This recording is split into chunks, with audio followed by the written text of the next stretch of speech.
Hello, my dear 10th board aspirants. My name is Neha Sachdev and I wholeheartedly welcome you to Step Up Academy. और आज हम बहुत important topic के बारे में discuss करने वाले हैं that is very fruitful for your board exam. Specifically अगर हम बात करें answer writing की, तो आज का हमारा topic है how to write perfect answers in class 10th English exam. तो इंग्लिश के एग्जाम में परफेक्ट आंसर लिखना ये बहुत सारे बच्चों की प्रॉब्लम रहती है।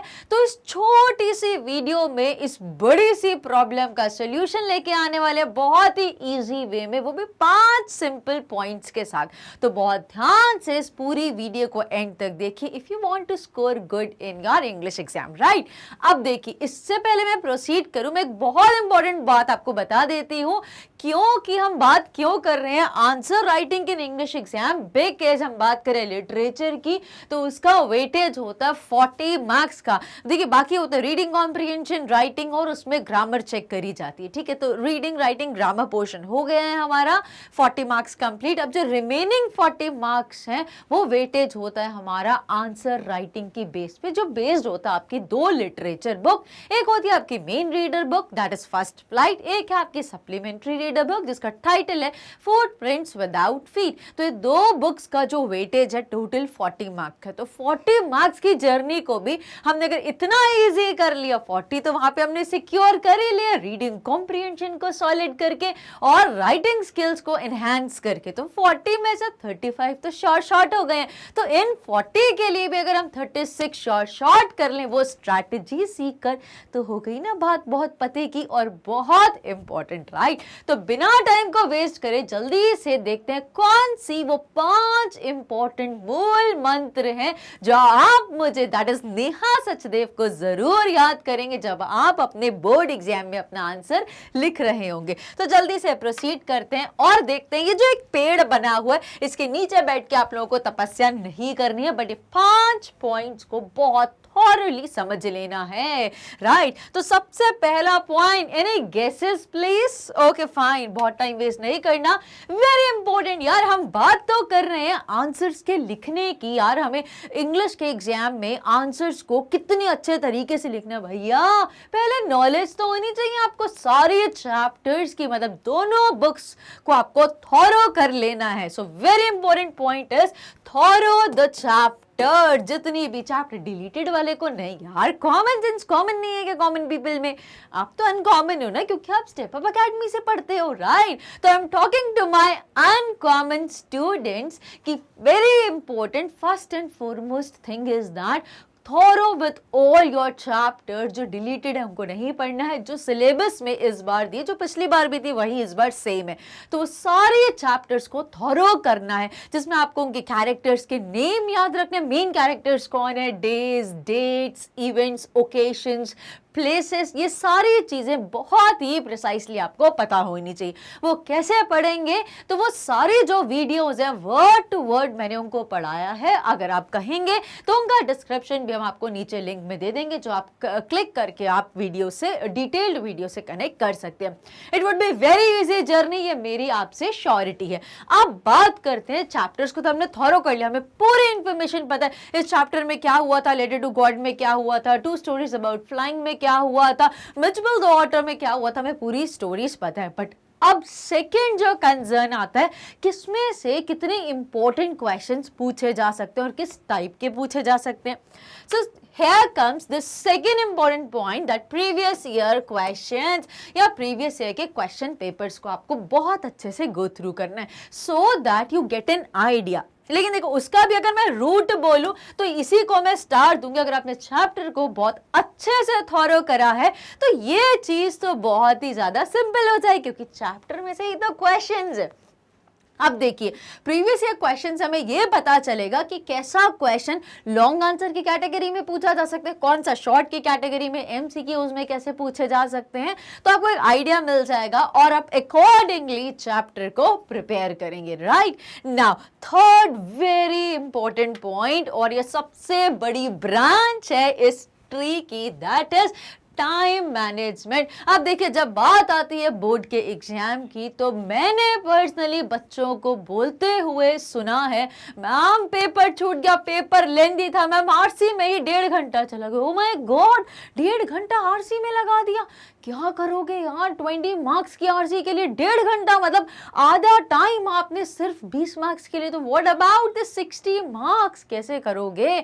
तो यहाँ पे उन सब चीजों का solution, you should have a very proper time management. तो टाइम मैनेजमेंट में आपको क्या सीखना है कि कितने समय में आपको एक्यूरेटली इंफॉर्मेशन को लिखना है। देखिए, अगर हम बात करें शॉर्ट आंसर्स की, जिसका वेटेज 1 मार्क का है, या 2 वेरी शॉर्ट की कैटेगरी में, या शॉर्ट, तो वेरी शॉर्ट की कैटेगरी में 1 से 1.5 line, done, that's it, to the point, बिल्कुल बात करनी है वर्ड में या सेंटेंस में, और डन करना अपने आंसर को। बात करें 2 मार्क्स वाले शॉर्ट आंसर की, तो आपको 2 से 3 लाइन के ऊपर तो बिल्कुल जाना ही नहीं है, प्रिसाइसली बात करनी है।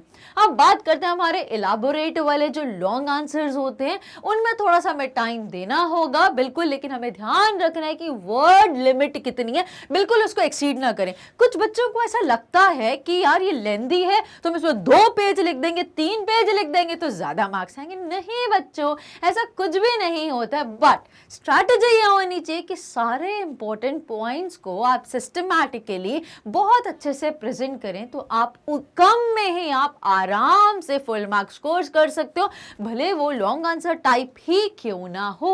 अच्छा, तो इससे याद आया कि लॉन्ग आंसर टाइप का फॉर्मेट क्या होना चाहिए, थोड़ा सा इसके बारे में भी डिस्कस कर लेते हैं।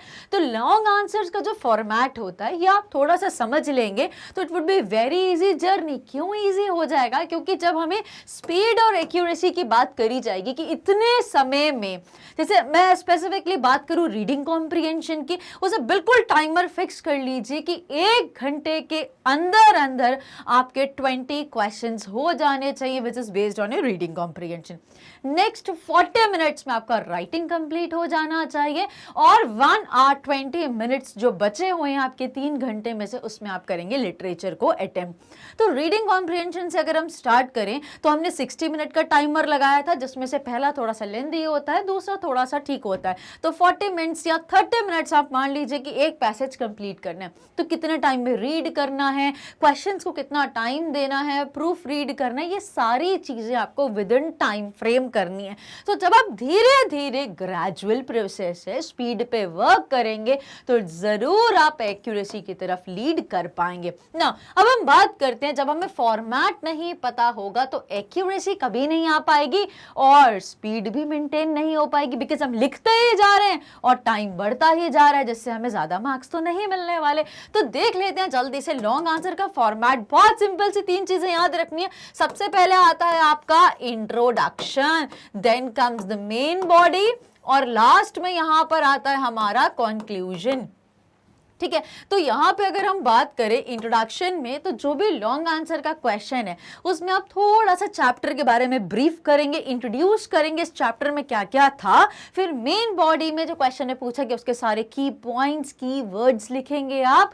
उसके बाद में चीजों को रैप अप करेंगे इन कंक्लूजन। तो ये बहुत इंपॉर्टेंट चीज है, बिकॉज लॉन्ग आंसर फॉर्मेट जानना बहुत जरूरी है, बिकॉज यही दिला सकता है आपको मैक्सिमम मार्क्स आपके लिटरेचर सेक्शन में।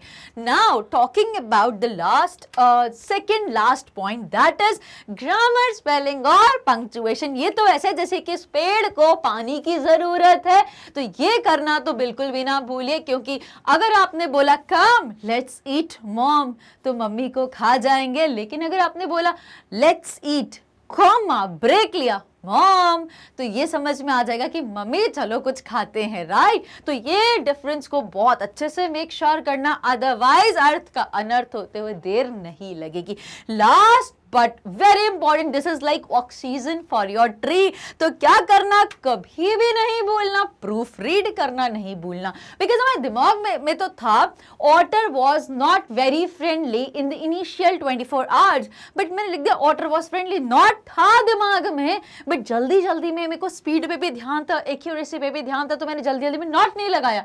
तो अर्थ का अनर्थ कर दिया मैंने। तो ये इंपॉर्टेंट पॉइंट्स हैं, आई होप बहुत अच्छे से समझ में आए हैं। सिर्फ ये 5 पॉइंट्स को अगर आपने दिमाग में रखा है तो आप बिल्कुल स्कोर कर सकते हैं full on your English exam. ठीक है, I hope it is very well justified, बहुत अच्छे से बात समझ में आई है। तो इन वर्ड्स के साथ मैं लेती हूँ leave, that's it, thank you very much and all the best for your exams.